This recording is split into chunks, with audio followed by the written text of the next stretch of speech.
Welcome to Barbara's Bulletin, the podcast where we dive into the latest news and current events from around the world. I'm your host, Barbara, and I'm excited to share today's top stories with you. We're starting off today with a fascinating look at how propaganda is being used in North Korea to shape public opinion about the country's involvement in the war in Ukraine. According to recent reports, the North Korean regime has been airing documentaries and news segments that portray its soldiers as heroic martyrs who are fighting against the country's eternal enemies, including the United States, Japan, and South Korea. The regime has reportedly been using footage of leader Kim Jong-un unbowing his head before portraits of dead soldiers and embracing grieving family members to convey a sense of empathy and shared sacrifice. But experts say that this propaganda effort is not just about convincing the North Korean people of the righteousness of their cause, it's also about sending a message to Moscow that Pyongyang is committed to their alliance.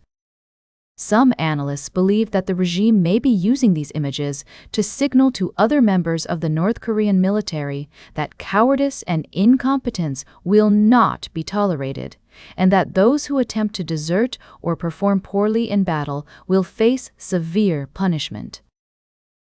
Others suggest that the propaganda effort may be intended to mask the uncomfortable reality that North Koreans are dying for Moscow's interests rather than their own.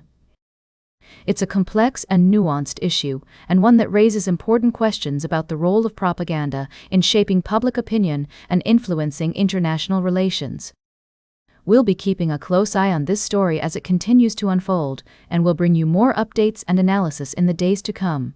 We'll be right back with more of today's top news on Barbara's Bulletin. Welcome back to Barbara's Bulletin. We're glad you're still with us as we dive into the latest developments from around the world. Today, we're focusing on a series of disturbing reports coming out of West Africa, specifically from Niger and the Democratic Republic of Congo. According to recent investigations by Human Rights Watch, jihadist insurgents have been responsible for a string of brutal attacks in Niger, resulting in the deaths of at least 107 people since March.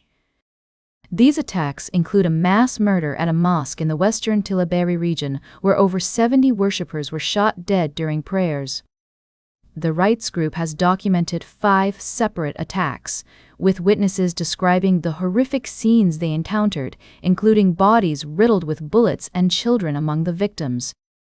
The attackers are believed to be affiliated with the Islamic State group, identifiable by their distinctive red-banded turbans. In a similar vein, the Democratic Republic of Congo has also been experiencing a surge in violent attacks, with reports of jihadists targeting civilians and committing atrocities. The government has vowed to continue military operations against these groups, but analysts warn that the situation is complex and requires a more nuanced approach. It's essential to note that the conflict in this region is multifaceted, involving various factions and interests. While it's crucial to condemn the violence and hold perpetrators accountable, we must also acknowledge the underlying factors contributing to the instability. The Nigerian military junta, which came to power after deposing President Mohamed Bazoum in 2023, has faced criticism for its handling of the insurgency. The region has seen a significant increase in terror-related deaths since the coup, with over 1,600 civilians killed by Islamic State group fighters, according to conflict monitoring groups. As we strive to provide balanced coverage, it's essential to recognize that the situation on the ground is fluid and influenced by various regional and international actors. The affected countries have formed alliances to combat the jihadists, seeking support from nations like Russia and Turkey while scaling back ties with Western powers. As we continue to follow these developments, we will aim to provide you with in-depth analysis and insights from experts in the field. For now, it's clear that the situation in West Africa requires urgent attention and a concerted effort to address the root causes of the violence. Stay tuned for our final story of the day, right here on Barbara's Bulletin. Welcome back to Barbara's Bulletin. We're wrapping up today's show with a look at the latest developments in international news. As we've been following, there have been significant updates in the story surrounding Iran's nuclear program and its cooperation with the United Nations atomic watchdog, the IAEA. Recently, Iranian Foreign Minister Abbas Araghchi met with IAEA Director General Rafael Grossi and Egyptian Foreign Minister Badr Abdelati in Cairo, resulting in an agreement that will allow UN inspectors to access all of Iran's nuclear facilities. This move is seen as a step towards resuming cooperation between Iran and the IAEA, which had been suspended following Israel's strikes on Iranian nuclear sites earlier this year.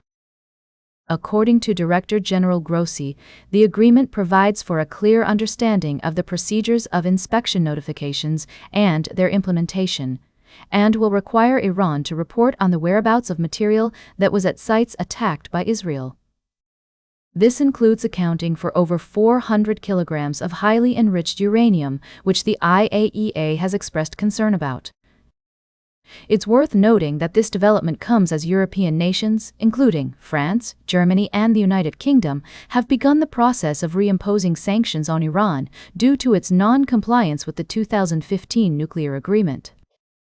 However, these countries have indicated a willingness to extend the deadline for the resumption of sanctions if Iran resumes direct negotiations with the US over its nuclear program and allows UN inspectors access to its sites. As always, we strive to provide balanced and accurate information here on Barbara's Bulletin. The situation surrounding Iran's nuclear program is complex and multifaceted, with various stakeholders and interests at play. We'll continue to monitor developments and bring you updates as more information becomes available. That's all for today's Barbara's Bulletin. Remember to like, share, and subscribe, and until next time, stay engaged.